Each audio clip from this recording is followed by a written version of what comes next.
ยันเฮ็ดบ่ได้เฮาบ่เฮ็ดนี่ก็เฮาก็บ่ฮู้อีกถ้าว่าเฮาประโจมซาไม้นี่เฮาเฮาต้องสู้เฮาต้องเฮ็ดให้ได้ถ้าเฮาโยกบ่ได้เฮาก็กิ้งเอานะเดี๋ยวโอ้เฮาโยกบ่ได้เฮากิ้งเอากิ้งไปเลยป๊าตคือจังซี่นี่ผู้ขาโยกบ่ได้นี่โยกบ่ได้มันหนักขาก็กิ้งเอาหาวิธีเฮ็ดเอาน่ะถือว่าใจสู้ขนาดพี่น้อยเฮาบ่ต้องเฮาฮู้ว่าเฮาเฮ็ดคือคนอื่นบ่ได้เต็มร้อยแต่ดีกว่าเฮาบ่เฮ็ดเลยแม่น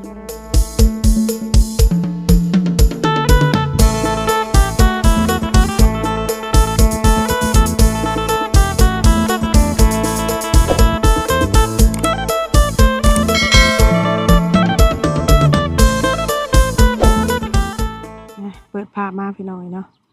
โดยก่อนอื่นกับทักทายสบายดีสวัสดีเด้อพ่อแม่พี่น้อง FC กันเบิดทุกคนบ่สิเป็นฝั่งลาวฝั่งไทยต่างประเทศการยินดีต้อนรับเข้าสู่ทางช่องสแกบ้านเฮาคือเก่าเด้อพี่น้องเนาะมื้อนี้กับพ่อกับสแกก็อยู่เฮือนอ้ายเพิ่นพี่น้องเนาะก็สิได้เข้าถามเป็นจังไดได้ยินข่าวว่าเพิ่นขึ้นเฮือนขึ้นศาลแล้วเนาะพี่น้องโดยเป็นจังไรกับไปบ้องไปส้มกันเด้อถ้าพี่พลาดประการใดบนสมาพระควรกับขอโทษขออภัยน้ำพี่น้อยโดยพอเป็นการศึกษาศิบรากับสิบาพี่พ่อน้องเขาไปล้มถามเรื่องด้านข่าวน้ำเพิ่นเลยเนาะโดยโอเคพี่น้อยเนาะผู้เพื่อนคนปลูกหลังใหม่ป้าผมตรงอยู่พี่น้อยเนาะทางนี้เพิ่นกันสิส่วนดินถมดินส่วนโยนไปแบบซี่ได้บ่นี่คันเนาะคันว่ามีล่อมีอย่างยังใครอยู่ได้เนาะ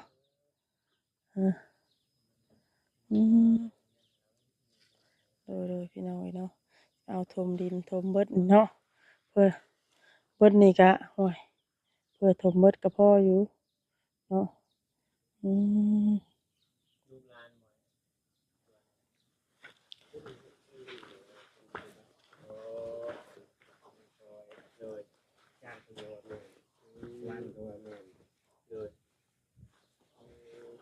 น้องเวียงก็ยังพูดคุยโดยสบายดีฮะโอ้สาวแก้วโดยสบายดีเนาะเราบอกว่าเดียวเราจื้อเลยได้บันมามันนะจื้อบ่เคยเห็นอยู่ได้บ่เคยเบิ่งในคลิปมันบ่คล้ายๆน้องฝนบ่แม่นน้องฝนบันโลกมือยางเพิ่นก็เคยอยู่เคยทำบุญคิดอยู่โดยอยู่บ่ได้ว่าไงมันหลายคนเนาะมันหลายคนเนาะก็จื้อบ่ได้คือว่าแม่นไผจะขี่รถมาน่ะบ่ยังว่าแล้วก็บ่ฮู้เหมือนกันเด้ขับรถมาเมื่อกี้นี่บ่โดยน้องนิวกันเป็น YouTube มือใหม่โอ้ของเมื่อวานคนบ้านไหนคนซิโนเฮานี่อ๋อเป็นกระทางขึ้นเป็นอยู่ใกล้ๆผมบ่ได้จักกันบ่ทุกคนแน่เป็นก็มาเปิดของเมื่อวานโอ้บ่ฮู้เด้อเป็นเพื่อนมันทางลงทางขึ้นมานี่เนาะเบากันคนบ้านเฮาสิฮู้อยู่เนาะมือเห็นคุดอยู่นี่บ่เพิ่นก็มาซอยตั้งแต่มือว่างเงินมาแม่ๆคอยเห็นเพิ่นในคลิปอยู่แต่ว่าเพิ่นเปิดกล้องเมื่อวานนี้แม่อันนั้นน่ะเพิ่นเข้ามาฝึกไว้เพิ่นเข้ามาฝึกไว้ซื่อทางเจ้าแก้วลมกับเพิ่นเด้อโดยไปสิถ่ายรอบๆไปครับเด้อมาเห็นครั้งแรกเนาะสบายอีกรอบ2สบายดี14เท่าแก้วนำเด้อโดยทักทายสบายดีกันเพราะว่าอยู่ทั้งในประเทศและนอกประเทศทักทายสบายดีขอโทษเด้อถามแบบชั้นแบบสิตลอดบ่มันก็มีบัตรหยุดบัตรสั้นอยู่ซั่นแหละมันก็บ่ได้สั้นตลอดแบบกินยาบ่หรือว่าจังได๋กินยามื้อนึง3เวลากินทุกคู่มื้อโดยไปเอาอยู่สวรรค์บ่ผู้ใหญ่ใจบุญทางผู้ใหญ่เพิ่นทางเบาลีเพิ่นฝากมาให้กิน แบบอันเป็นแต่เกิดบ่ขอโทษได้อ้ายเป็นแต่เกิดบ่หรือว่าจังได๋เป็นวังถ้าก็เริ่มเป็นได้ประมาณ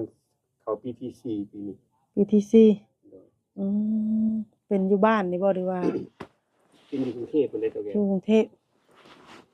แบบตก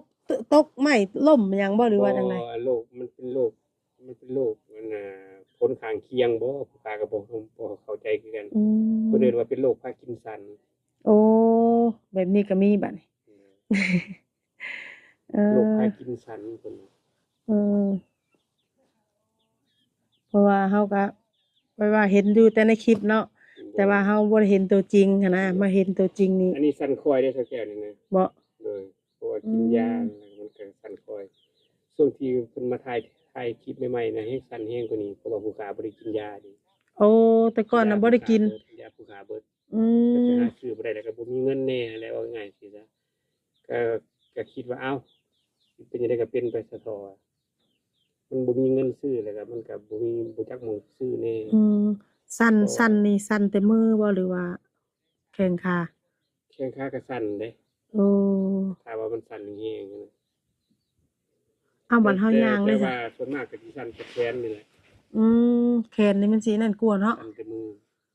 เออ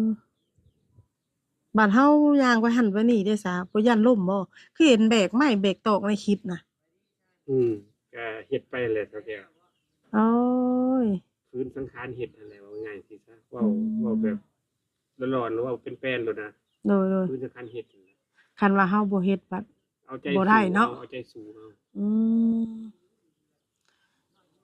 คือเห็นเพิ่นแบกไม้แบกตอกหันน่ะป๊าว่าสั่นน่ะเป็นเวลาบ่หรือว่านั่นว่าคือว่าบัดว่าเห็นตัวจริงโดยบ่ส่งสิน่ะแบกได้เนาะอืมเอาใจสู้แหละเท่าแก่เอ้ยคันเฮาบ่สู้เฮาก็แพ้อืมเฮาต้องแม่นดิ้นรนแหน่หน่อยหนึงคันเฮาบ่ดิ้นรนก็ๆค่ะสิปล่อยไปตาม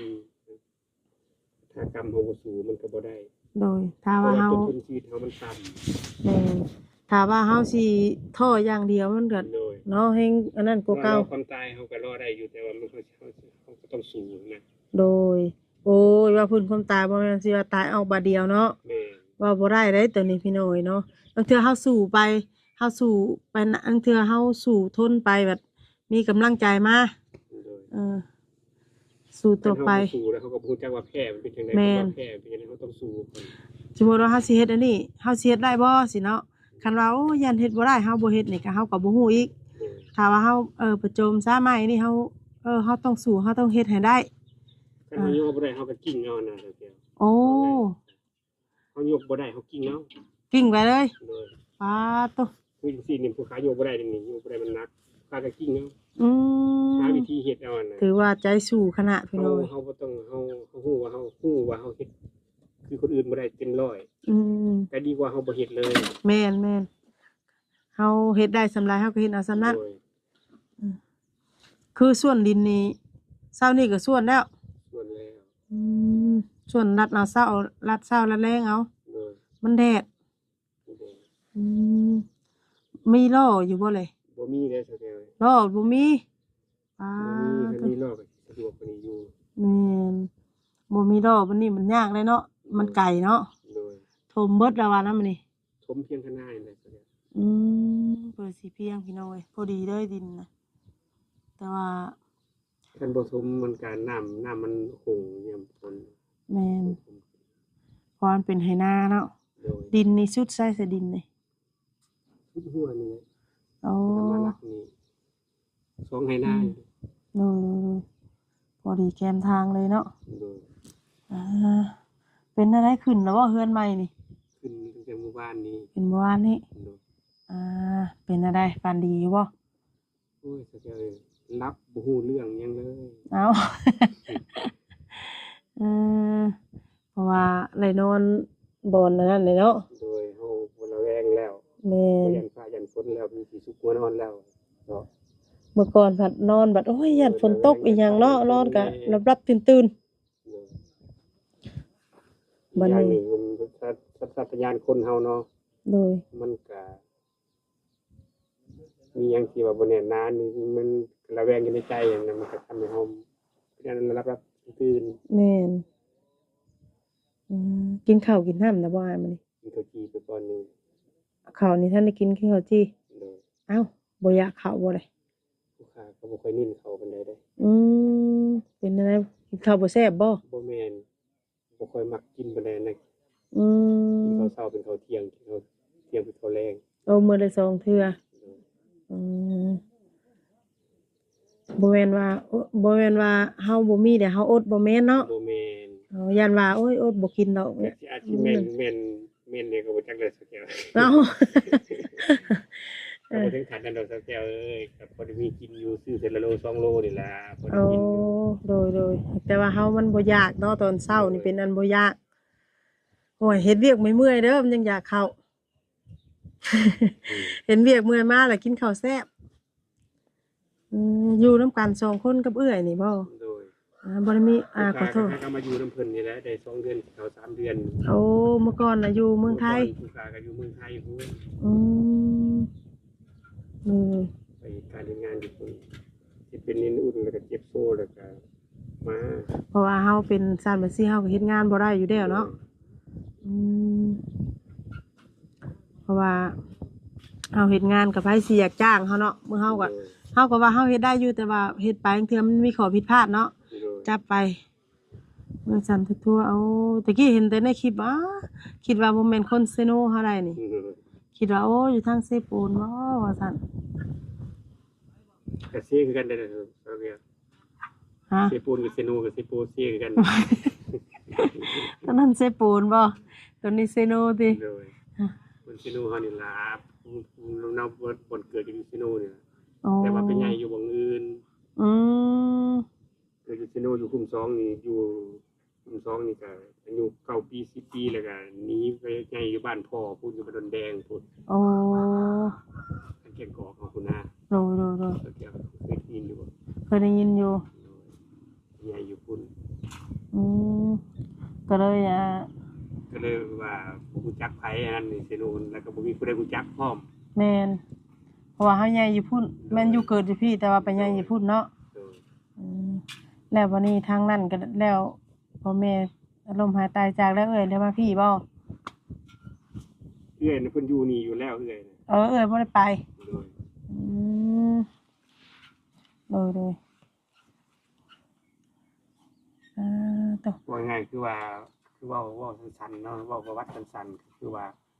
พ่อแม่ตายแล้วก็ต่างคนก็ต่างไปนะ โอ้โดยพ่อแม่เสียแล้วก็เจ้าก็ไปทางนึงก็ไปทางนึง ผู้ค้าก็คือป้าอยู่น้ำป้าไปป้าเอาไปเลี้ยงน้ำป้าไปอาศัยอยู่น้ำป้า แบบว่าเฮาก็ยังน้อยเนาะ โดยเล็กน้อยแล้ว9ปี10ปี แม่นยังบ่ฮู้จักความซ้ำยังบ่ฮู้จักฮู้อยู่ว่าพ่อแม่เนาะแต่ว่าเฮายังบ่ฮู้จักกันไปทางใดมาทางใดหั้นนะโดยอันนั้นกระเบื้องนั่นมาทางไหนซะ ทางบ่อเตียงเพิ่นมีผู้ใหญ่เพิ่นบริจาคมา โอ้ จากผ่านทางบ่อเตียงมา โดย เอามา วันนี้ก็เลยปล่อยปลูกเฮือนครัวซะเนาะ โดย เพราะว่า มันสิเป็นจังไดสักแก้วเอ้ยจังว่าที่ป้องยังก็บ่จังได๋ โอ้ยเป็นนี่ดอกเนาะ คันถามว่าผู้ค้ามีเงินกู้เงินครัวก็คือสิบ่ได้อยู่กระตูบดอกสักแก้ว เอาไม้เฮาก็มีแล้วเด้นี่ โดย ไม้ก็มีแล้ว มีไม้มันก็ต้องมีทรัพย์นะสักแก้ว แม่น บ่ได้จ้างสร้าง คันเฮาเสียดเองก็เฮ็ดบ่ได้เนาะ บ่ได้ จับจันๆใครสามารถเฮ็ดส่วนดินซอยนี่ คนในบ้านนี่นะ โอ้ลูกหลานบ่ จ้างเพิ่นก็ว่าแม่นค้าเพิ่นก็ว่าแม่น อืม เพิ่นว่างเพิ่นก็ออกมาเฮ็ดให้ ต่างหาต่างอันนั้นเนาะคันเฮาสิบ่สิว่าจ้างดีเพิ่นผัดแพง โดย อันนี้หาเอาใครแน่